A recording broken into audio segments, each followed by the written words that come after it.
लेकिन जब समाज भीड़ तंत्र में बदल गया हो, जब समाज सड़कों पे निकल करके कब्जा कर ले,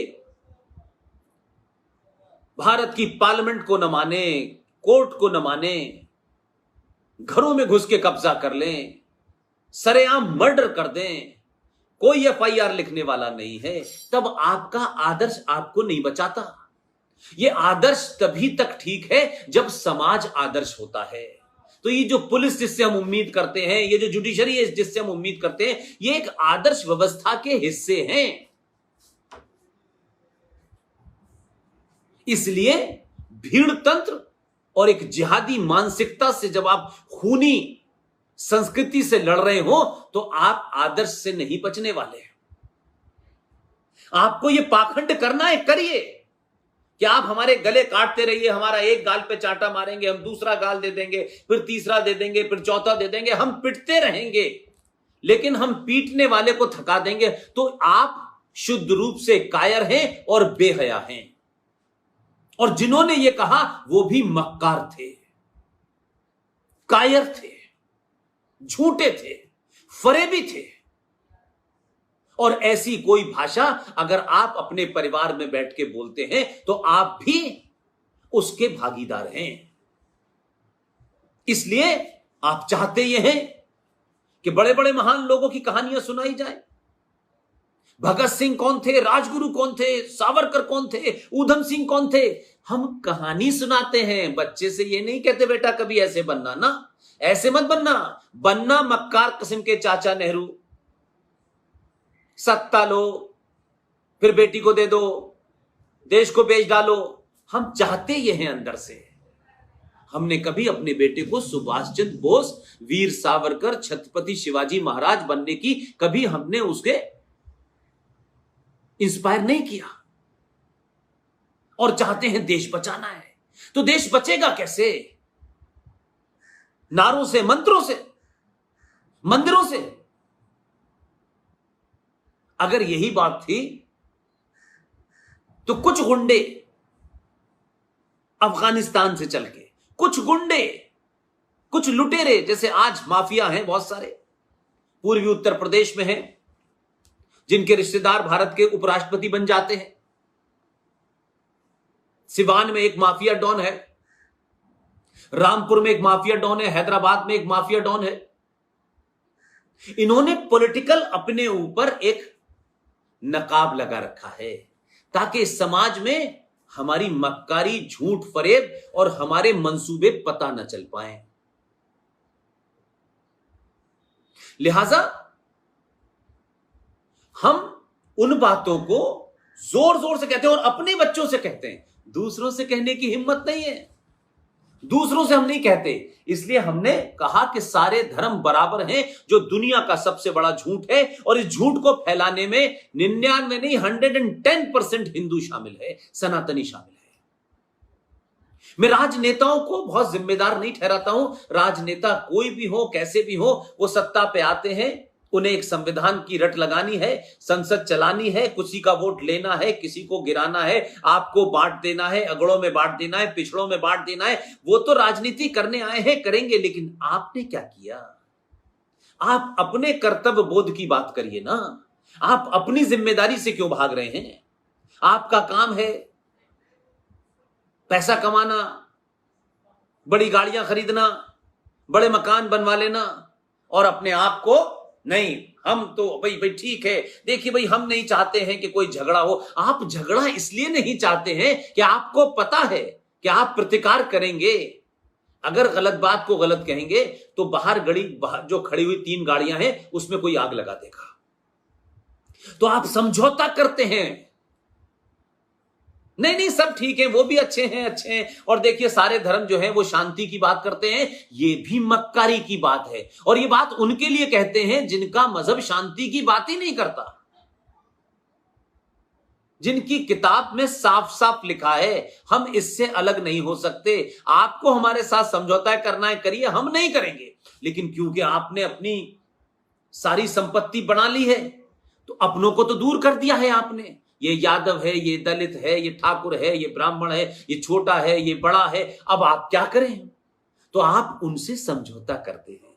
ऐसा ही समझौता कश्मीर में कश्यप ऋषि के वंशजों ने कर लिया।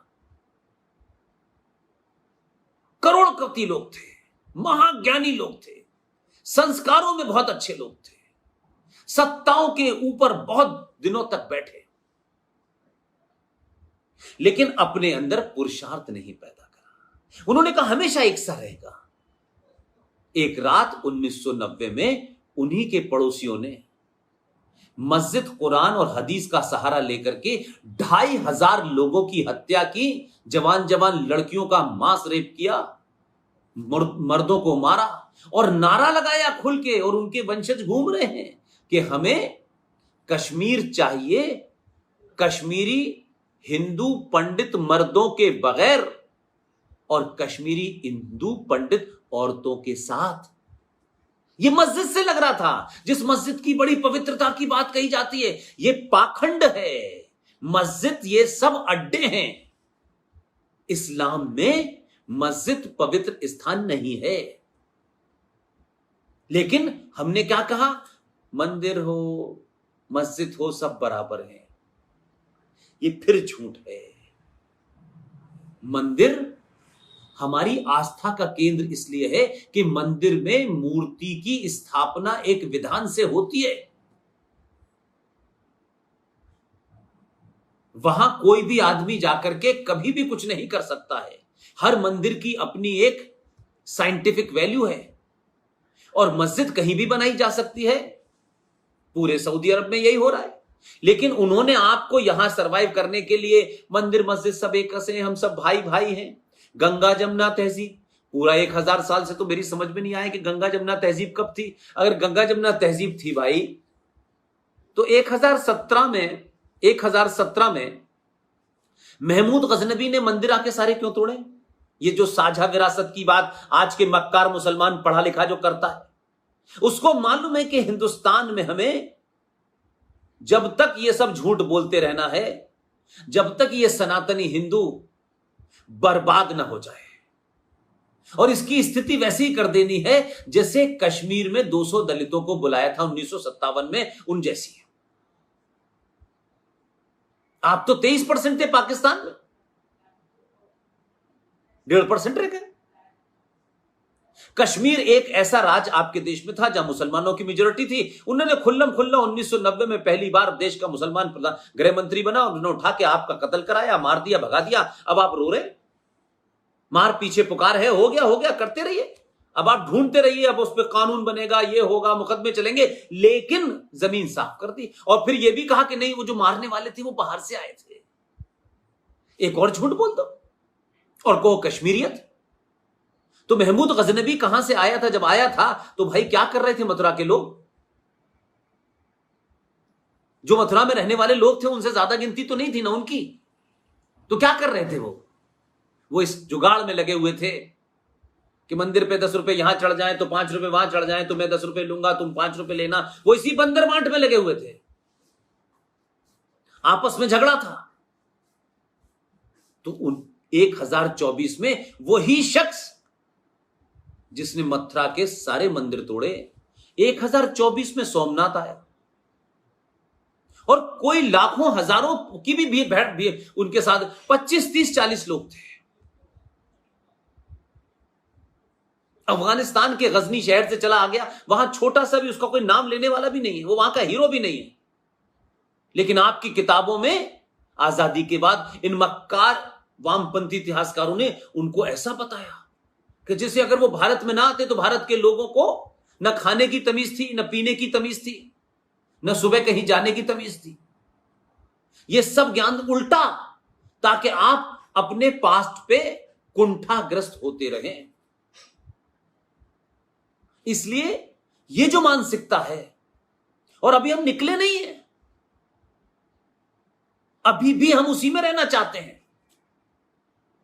मैं कमेंट पढ़ता हूं लोगों के, ये बांटने की बात करते हैं। तो 47 में किसने बांटा? हम तो थे नहीं। 71 में किसने बांटा? हम तो थे नहीं, तब कौन बात कर रहा था?